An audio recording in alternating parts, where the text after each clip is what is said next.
Good evening and welcome back to Sports Talk ATL. I am Chase Earl, joined by Alex Lord. Alex, last week I said this exact same thing. It's like, oh man, it can't get any worse for the Braves, and I probably said it 10 times, but just another dismal. I mean, Charlie Morton goes out there, gives you your one run, right? I mean, he does about as perfect as you can possibly imagine a Charlie Morton start. You know, it's not the guy that's the ace of your staff. He goes out there, gives you 6 2/3 of one-run ball against a Reds team that is struggling to win games, pretty much eliminated. And you go out there and produce 2 hits against a pitching staff. I mean, Nick Martinez, this is a converted reliever that's made 8 starts this season. That was a pretty good year. He's essentially a journeyman, though. 4.18 ERA over his career, sets down 17 batters in a row. Very similar to what happened last week in Colorado against Austin Gomber, who's another just journeyman guy who's just not a very good pitcher.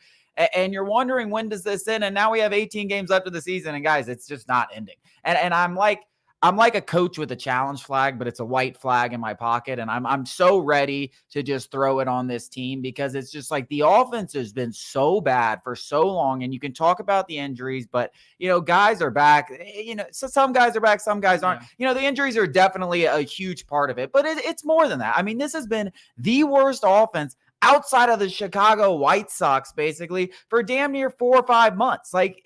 Expecting something to change, you'd have to be insane. And I understand that the Braves pitching staff has been the best in baseball, and damn near every night they go out there and play their ass off. And the only reason I haven't thrown it is because we're so close to the end of the season that if somehow, some way, for a 2-week stretch, the Braves offense got their head out of their ass, they probably go out there and make the playoffs. And then from there, you never know what the hell can happen, especially when you have a dominant pitching staff, which we've said. But I'm so close to just being like, you know what? I'm throwing this flag. I don't know why you would. We're gotten this far. I can't. I mean, you've said that same thing like 10 times, and you do keep saying it. Nothing is going to change.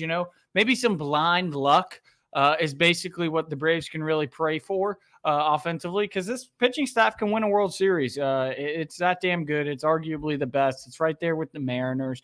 And ironically, the Mariners have one of the worst offenses in baseball as well. This isn't going to change. This is who it is. And injuries, we can, blame a certain amount of it on injuries. And I think, to a certain degree, that is fair. But Mike Harris is underperforming. Jorge Soler has been underperforming since he became in Atlanta. Matt Olson, Sean Murphy, like even the guys who have been in the lineup haven't been really carrying their weight. And I know Matt Olson has been better of late, but this entire season, quite frankly, he's been a potato. I mean, and Sean Murphy hasn't been much better. He's been worse. So, we can point to the injuries and everything like that, but eventually we're going to have to stop feeling sorry for ourselves and look at the guys. I mean, Marcell Ozuna's not feeling sorry for himself. I mean, he's doing his job. It's pretty much the only reason this Braves offense can score any runs ever.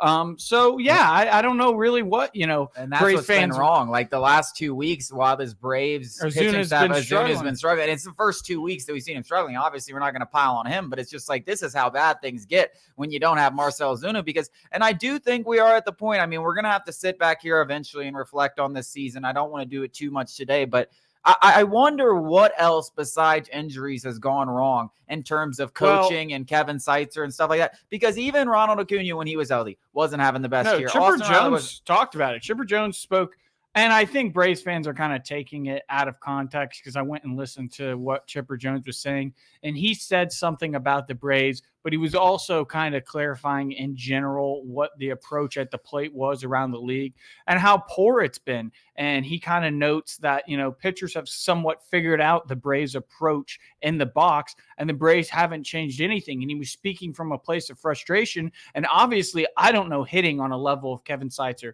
or Chipper Jones or really any average Joe walking the block of Truist Park. But what I do know is if Chipper Jones, who was a part of that staff last year, who set all those records in years before that, if he is saying something out of frustration, I think it may be time to start taking a look inward and say, hey guys, something is obviously different. Because like you said, Gio Urshela, he got DFA'd, Ramon Laureano got DFA'd. Their little hot streaks were never going to last.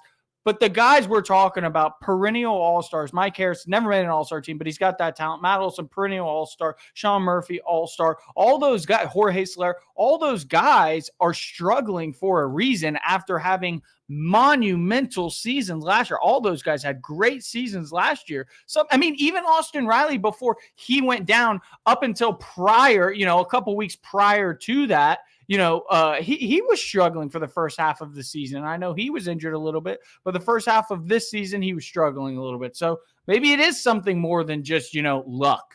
Oh, yeah, no, I think there's undoubtedly, I don't think you can sit here and just say everything's luck, everything's injuries. I think there's definitely something that's going to need to be addressed. Now, it's too late to address it this late in the season. Like, if it was to be addressed, it should have been addressed months ago. But I definitely think we're at a point where you can't just sit here and tell me everything's on injuries, everything's on luck. I mean, Ronald Acuna was having career lows across the board, and I know it was just 2 months, but he was having career lows across the board after being historic last year. And you wonder if it's a Ron Washington thing, an Eric Young Singer thing. I know a lot of Kevin Seitzer has been given a lot of credit for guys coming to Atlanta and turning things around. Well, he's going to have to bear the brunt of this blow. Yeah, you can't take all the credit and then none of the blame. I genuinely believe that at the end of the season, there are going to be serious questions about this Braves coaching staff. And I'm not talking about Brian Snitker. I know everyone's going to be like, no, I'm not talking about Brian Snitker. Honestly, he's done a great job for what has happened with this team. And listen, there might not be any firings, but I do think there will be questions. And then, you talk about hot seat, and it's not the same kind of conversations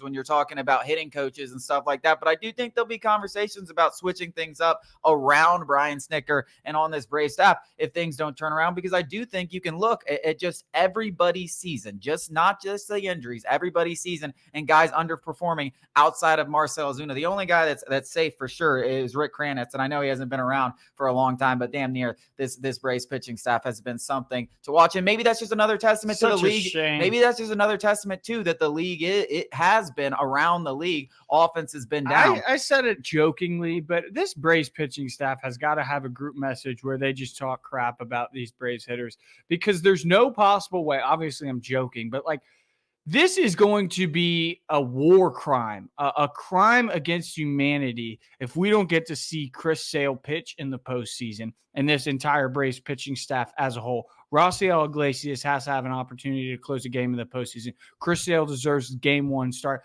It is going to be a war crime against this Braves lineup, and every one of them, Ozuna's aside, every one of them is to blame, and I can't really swallow the pill that we might not have Braves postseason baseball, because this Braves pitching staff absolutely deserves to be displayed on the national stage. Yeah, I mean, it does kind of make you sick. I mean, if the shoe was on the other foot last year and we had this historic offense and we didn't get to see him, now we probably didn't want to end up seeing him because they were so damn bad. But yeah, especially for Chris Sale, a guy going to the end of his career. I mean, you hope that he gets that opportunity, but right now all we're doing as Braves fans is hoping, and that's all we really can do at this point.